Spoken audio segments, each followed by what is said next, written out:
नमस्कार दोस्तों, आज का ये वीडियो बहुत ही इम्पोर्टेंट और जरूरी है आप सभी के लिए।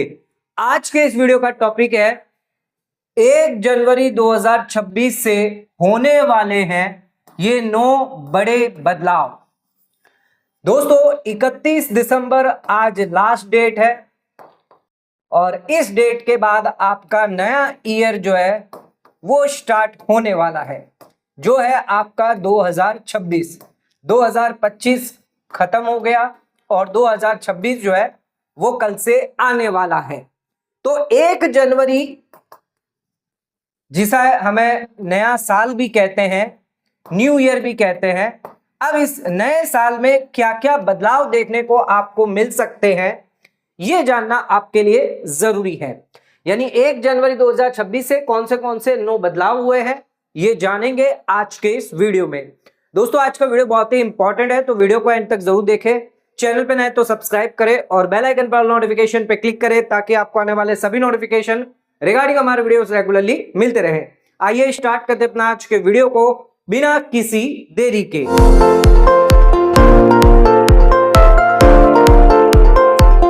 तो दोस्तों आइए स्टार्ट करते अपना आज के वीडियो को और बात करते हैं 1 जनवरी 2026 से कौन से 9 बड़े बदलाव होने जा रहे हैं।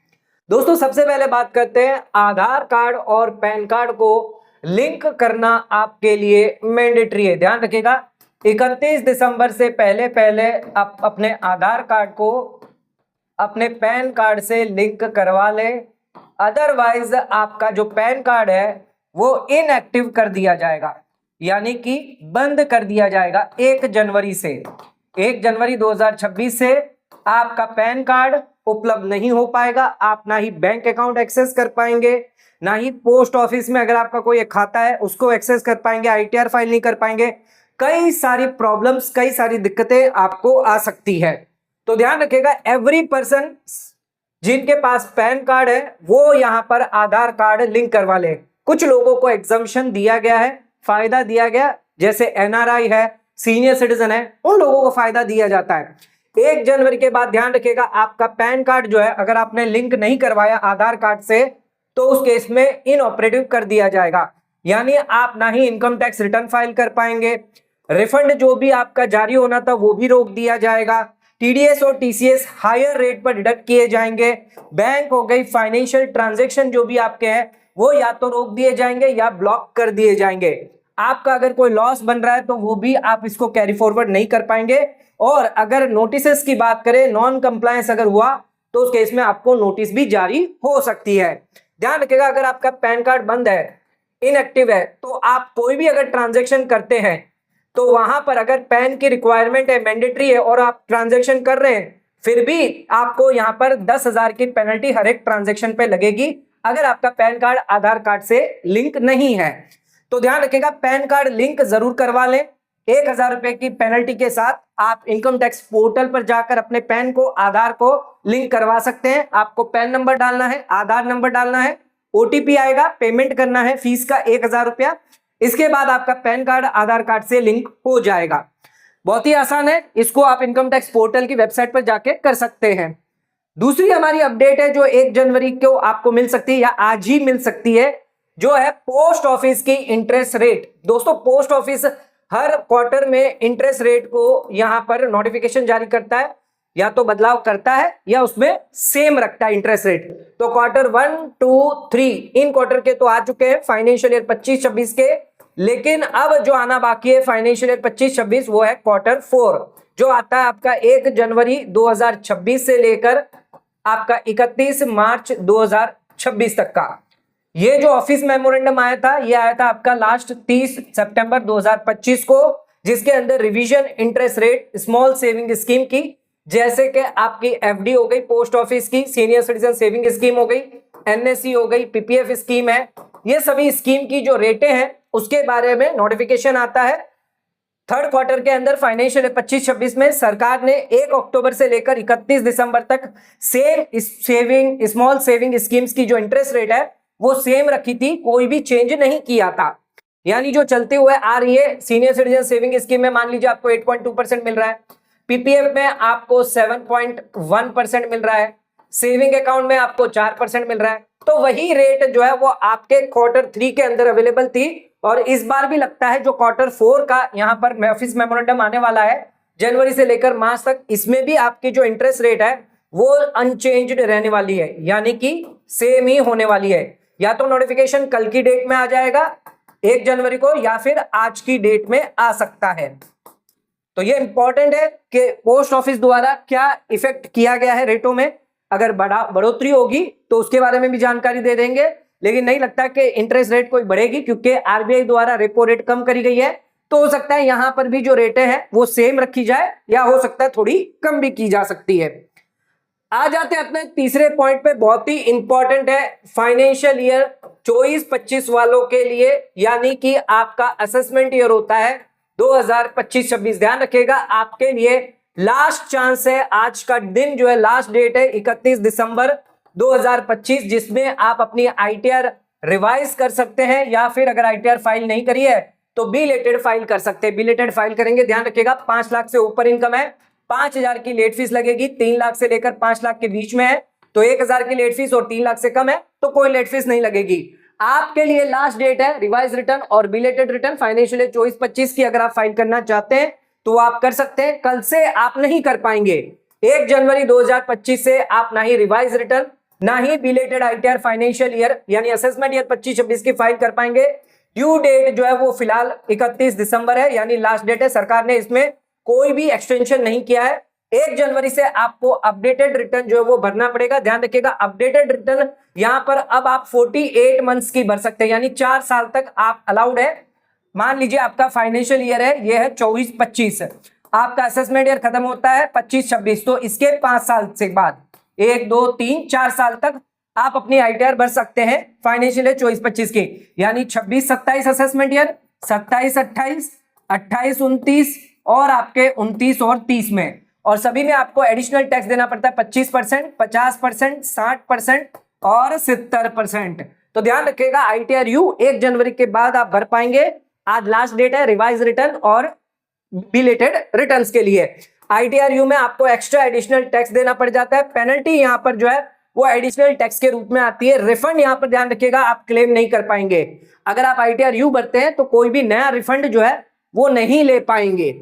यहां पर आप तभी आईटीआर यू भर पाएंगे अगर आपकी कोई इनकम मिस है या कोई गलती आपने करी है उसको सुधारना चाहते हैं, एडिशनल टैक्स भरना चाहते हैं, एडिशनल इनकम दिखाना चाहते हैं, तभी आप आईटीआर यू जमा कर सकते हैं। आईटीआर यू जमा करने से आपको कभी भी नोटिस नहीं आएगी, ना ही कोई पेनल्टी लगने वाली है। लेकिन आपको आईटीआर यू फाइल करना टाइमली जरूरी है। तो ध्यान रखिएगा अगर आप टाइमली फाइल करेंगे, ज्यादा लेट करेंगे तो उतनी ज्यादा एडिशनल टैक्स आपको देना पड़ सकता है। तो देरी क्यों करें, रिवाइज या बिलेटेड आईटीआर फाइल करते हैं। आज लास्ट डेट है, जिन लोगों को फाइल करनी है, जिन लोगों की पेंडिंग है वो फाइल करें। कुछ लोगों को सुधारनी है अपनी आईटीआर को तो वो रिवाइज कर सकते हैं। लास्ट डेट है 31 दिसंबर, कल से आप आईटीआर रिवाइज ना बिलेटेड कर पाएंगे। न्यू फार्मर आईडी पीएम किसान स्कीम का अगर आप फायदा लेना चाहते हैं तो अब यहां पर आपको यूनिक फार्मर आईडी की जरूरत है। ये आईडी बनाना यानी आईडी कार्ड तरह की ये आईडी होगी जिसको बनाना आपके लिए मैंडेटरी है। यूनिक नंबर यहां पर होगा एवरी फार्मर के लिए। हर एक फार्मर जो पीएम किसान स्कीम के तहत बेनिफिट लेना चाहते हैं, 6,000 रुपया हर महीना बेनिफिट जो मिलता है वो सिर्फ जेन्युइन किसानों को मिले, जेन्युइन किसानों के बैंक खाते तक पहुंचे, उसके लिए सरकार ने ये नई गवर्नमेंट आईडी जारी करी गई है। यूनिक फार्मर आईडी है जहां पर सभी नए फार्मर्स के लिए ये मैंडेटरी है। अगर आप पीएम किसान स्कीम को ऑप्ट करना चाहते हैं तो फार्मर आईडी जो है वो आपके पास होनी चाहिए।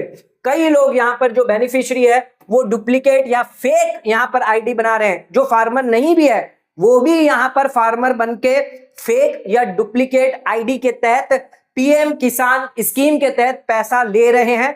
इसको बंद करना चाहती है सरकार। सरकार चाहती है कि सिर्फ जेन्युइन फार्मर को पैसा मिले, इस वजह से ये आईडी जो है वो जारी करी गई है। फार्मर आईडी जो है वो लिंक कर दी जाएगी आपके लैंड रिकॉर्ड से, आपके आधार कार्ड से, आपके बैंक अकाउंट से, आपके क्रॉप डिटेल से। ध्यान रखिएगा एक बार ये सारे डाटा एक बार लिंक हो गए तो बेनिफिट सीधा जो है वो आपके खाते में आ जाएगा बिना किसी डिले, बिना किसी रिजेक्शन के। तो सीधा पैसा आपके बैंक अकाउंट के अंदर सरकार द्वारा भेजा जाएगा इस फार्मर आईडी से। हर एक फार्मर के लिए यहां पर जो है एक आईडी जारी करी जाएगी। तो ध्यान रखिएगा, अगर आप मल्टीपल गवर्नमेंट स्कीम लेना चाहते हैं, फायदा लेना चाहते हैं फ्यूचर में, वो आपको दिया जाएगा। सिर्फ इस एक आईडी से ही सारा काम आपका हो जाएगा। तो फार्मर आईडी एक टाइम डिजिटल आइडेंटिटी कार्ड मान लीजिए, जो फार्मर पीएम किसान पेमेंट आपको फास्ट प्रोसेस करवाएगी, फ्रॉड यहां पर कम हो जाएंगे और यहां पर स्कीम के अंदर एक्सेस आपको आसानी से मिल जाएगा।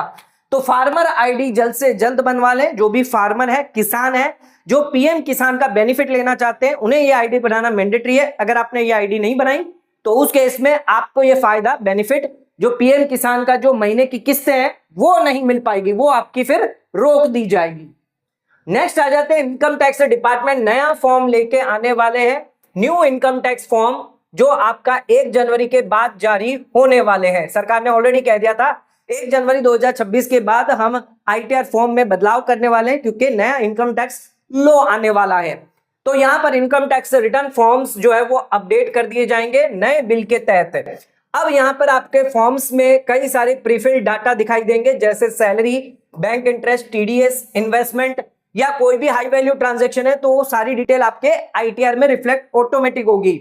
ये डाटा कलेक्ट कहां से किया जाएगा? बैंक से, एम्प्लॉयर से, म्यूचुअल फंड से, स्टॉक एक्सचेंज से या फिर आपके इंश्योरेंस से। आईटीआर फाइल करना अब फास्ट हो जाएगा, इजी हो जाएगा और मैनुअल मिस्टेक करना कम हो जाएगा। यहां पर आपको सभी प्रीफिल्ड इंफॉर्मेशन को एक बार वेरीफाई जरूर कर लेना है। अगर कोई इंफॉर्मेशन गलत, मिसिंग डाटा है, तो आईटीआर फाइल करने से पहले इसको जरूर सुधार लें।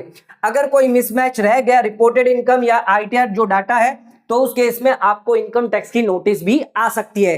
तो अब आईटीआर फॉर्म जो है वो नए रूल के हिसाब से, नए इनकम टैक्स एक्ट के हिसाब से बनाए जाएंगे, जिसके अंदर और भी ज्यादा बेटर अपडेट किया जाएगा, यानी और भी ज्यादा यहां पर आपकी जो इनकम है वो रिफ्लेक्ट होगी। तो आसान होगा, आप आसानी से अब जो है अपना फॉर्म भर पाएंगे, आपको ज्यादा डिटेल उसमें डालने की जरूरत नहीं होगी, क्योंकि जो भी बेसिक चीजें हैं, जो भी आपकी इनकम है, इन्वेस्टमेंट है, वो सारी चीजें वहां पर रिपोर्ट हो जाएगी। नेक्स्ट आ जाते हैं क्रेडिट स्कोर्स को लेकर, यहां पर अब वीकली अपडेट किया जाएगा। जो भी क्रेडिट ब्यूरोस है, जैसे सिबिल है, एक्सपीरियंस है, इक्विफाई है, ये सभी यहां पर अब क्रेडिट स्कोर पहले जो थे वो 15 दिन के अंदर अपडेट करते थे। अब इन सभी को क्रेडिट स्कोर जो है वो एवरी वीक यहां पर अपडेट करना होगा। यानी जो भी ईएमआई आप दे रहे हैं, क्रेडिट कार्ड के ड्यू दे रहे हैं, अगर ये ऑन टाइम आप देते हैं तो पॉजिटिव इफेक्ट अब आपके क्रेडिट स्कोर पर दिखेगा, जिससे आपका जो लोन है, नया लोन लेना, क्रेडिट कार्ड है, क्लोजर अकाउंट है लोन का, ये सारी चीजें आपके क्रेडिट रिपोर्ट में रिफ्लेक्ट करेगी। आपका स्कोर जो है वो यहां पर ज्यादा दिखेगा। लेकिन अगर आपको ईएमआई नहीं दे पाते, क्रेडिट कार्ड का पेमेंट सही से नहीं कर पाते, तो ये स्कोर जो है वो अब फास्ट डैमेज कर सकता है, क्योंकि अब हर वीक जो है यहां पर अपडेट होता रहेगा। तो जैसे ही आपको ईएमआई मिस करेंगे, सीधा अपडेट कर दिया जाएगा क्रेडिट स्कोर पर। होगा ऐसा कि यहां पर आपका क्रेडिट स्कोर अगर ज्यादा हुआ तो आपको लो इंटरेस्ट रेट में लोन मिल सकता है, लेकिन अगर कम हुआ तो उस केस में आपको हायर रेट पर ब्याज दिया जाएगा या आपका लोन भी रिजेक्ट किया जा सकता है। जो बैंकें हैं उनको पता रहेगी, अप टू डेट रहेंगे वो, और रियल पिक्चर आपके फाइनेंशियल के पता होते रहेंगे कि इस व्यक्ति को, जिसको हम लोन दे रहे हैं, इसका क्रेडिट स्कोर जो है उन्हें हर वीक अपडेट होता रहेगा। तो लोन देने से पहले जो बैंक है, फाइनेंशियल इंस्टीट्यूशन है, वो एक बार आपका क्रेडिट स्कोर जरूर चेक करती है, ताकि आपको लोन किस रेट में दिया जाए, या लोन देना चाहिए या नहीं देना चाहिए, डिपेंड करता है आपके क्रेडिट स्कोर पर। तो आपका क्रेडिट स्कोर जितना ज्यादा हाई होगा, उतना जल्दी और कम सस्ता लोन आपको दिया जाएगा। नेक्स्ट आ जाते हैं 8 पे कमीशन। सरकार ने जारी कर दिया 1 जनवरी के बाद 8 पे कमीशन जो है वो लागू कर दिया जाएगा। हालांकि अभी तक कोई नोटिफिकेशन नहीं आया, स्टार्ट है 1 जनवरी के बाद 8 पे कमीशन जो है वो यहां पर इंप्लीमेंटेशन किया जाएगा। सभी सेंट्रल गवर्नमेंट एम्प्लॉयज के लिए, पेंशनर्स के लिए, उनकी सैलरी, अलाउंस, पेंशन में बढ़ोतरी की जाएगी। सैलरी को रिवीजन किया जाएगा, जो बेसिक पे है उसको इंक्रीज किया जाएगा, जो न्यू पे स्ट्रक्चर के हिसाब से। पेंशन अगर आपको है, पेंशन हो गई, फैमिली पेंशन है, उसमें भी रिवीजन किया जाएगा। फिटमेंट फैक्टर को यहां पर जो है वो लाया जाएगा, नया फिटमेंट फैक्टर होगा, जिसके तहत आपकी रिवाइज जो सैलरी है वो कैलकुलेट की जाएगी। अलाउंस को भी यहां पर अपडेट किया जाएगा, जो डीए है, एचआरए है, ट्रांसपोर्ट अलाउंस है, अदर अलाउंस है, इसको भी वापस रीस्ट्रक्चर किया जाएगा। इन्फ्लेशन को एडजस्टमेंट किया जाएगा, सैलरी के मुकाबले आपकी कॉस्ट ऑफ लिविंग को देखते हुए जो इन्फ्लेशन है, फिटमेंट फैक्टर है, उसके तहत आपकी सैलरियां बढ़ाई जाएगी। जो लोअर लेवल पे, मिड लेवल पे जो एम्प्लॉय है उनको ज्यादा इंक्रीमेंट यहां पर देखने को मिल सकती है। एरियर अगर कोई हुआ तो वो भी आपको दिया जाएगा, यानी 1 जनवरी के बाद जब तक यहां पर नोटिफिकेशन नहीं आ जाता तो उतने पीरियड का जो एरियर होगा वो यहां पर आपको दिया जाएगा। तो 8 पे कमीशन जो है वो 1 जनवरी के बाद सरकारी कर्मचारियों के लिए फायदा बेनिफिट होने वाला है। सैलरी में, डीए में बढ़ोतरी आपकी होने वाली, यानी ज्यादा मिलने वाली है। अब आ जाते हैं हाउस होल्ड के लिए। जो हाउस वाइफ है उन लोगों के बजट पे इफेक्ट होने वाला है, क्योंकि एलपीजी और फ्यूल प्राइसेस में बहुत बड़ा चेंज आने वाला है। एलपीजी गैस प्राइस में चेंज होने वाला है, क्योंकि सरकार और मार्केट को देखते हुए यहां पर हर साल जो है 1 जनवरी को प्राइसेस में या तो बढ़ोतरी होती है या फिर घटोतरी होती है। अगर प्राइस में बढ़ोतरी हुई तो उस केस में आपके किचन एक्सपेंस जो है यानी हाउस होल्ड खर्चे बढ़ जाएंगे। अगर कम हुआ तो उस केस में ध्यान रखिएगा आपको बहुत सारी रिलीफ यहां पर मिलने वाली है। एविएशन फ्यूल की बात करें तो वहां पर भी रिवाइज होगी रेट। अगर ज्यादा प्राइस हुई तो उस केस में एयर टिकट यानी आपके ट्रैवल एक्सपेंस बढ़ने वाले हैं, और अगर प्राइसेस कम हुई तो उस केस में ट्रैवल एक्सपेंस कम होने वाले हैं, तो आप ज्यादा ट्रैवल कर पाएंगे फ्लाइट से। फ्यूल प्राइसेस जो है वो डायरेक्टली आपकी डेली लाइफ ट्रैवल एक्सपेंस को इंपैक्ट करता है, ये आपके मंथली बजट को भी इंपैक्ट करता है। तो एलपीजी फ्यूल प्राइसेस में भी बदलाव जो है वो आपको देखने को मिल सकता है 1 जनवरी के बाद। लास्ट आ जाते हैं बैंकों द्वारा डिजिटल पेमेंट अगर आप अब करते हैं यूपीआई से, सिम सिक्योरिटी यहां पर बढ़ाई गई है। तो बैंकों ने यहां पर अब चेक्स और यूपीआई पेमेंट जो है वो बहुत ज्यादा कर दिया है। सस्पिशियस या कोई हाई वैल्यू ट्रांजैक्शन अगर होगा उसको एक्स्ट्रा वेरिफिकेशन किया जाएगा, फ्रॉड को रोका जाएगा, फेक यूपीआई ट्रांसफर को जल्द से जल्द ट्रैक किया जाएगा। सिम कार्ड वेरिफिकेशन को जो है वो और भी ज्यादा सख्त कर दिया है। व्हाट्सएप के माध्यम से, टेलीग्राम के माध्यम से सभी सिम ओनरशिप जो है वो कंफर्म की जाएगी। फेक या डुप्लीकेट सिम है उसका मिसयूज करना बंद कर दिया जाएगा। ओटीपी और अकाउंट एक्सेस यहां पर ज्यादा मोर सिक्योर जो चीजें हैं उनको यहां पर इंप्लीमेंट की जाएगी। पेमेंट और मैसेजिंग को सेफ यूजर ओवरऑल किया जाएगा। तो ये 9 बदलाव जो है वो 1 जनवरी के बाद आपको देखने को मिल सकते हैं। अगर आप एक करदाता हैं, अगर आप एक देश के नागरिक हैं, तो ये 9 बड़े बदलाव आपको जानना बहुत ही इंपॉर्टेंट है। तो आज का वीडियो अगर आपको पसंद आया तो वीडियो को लाइक से सब्सक्राइब करना ना भूलें। वीडियो को ज्यादा से ज्यादा शेयर करें ताकि और लोगों तक इसकी नॉलेज पहुंच सके। आज का वीडियो खत्म करते हैं। धन्यवाद।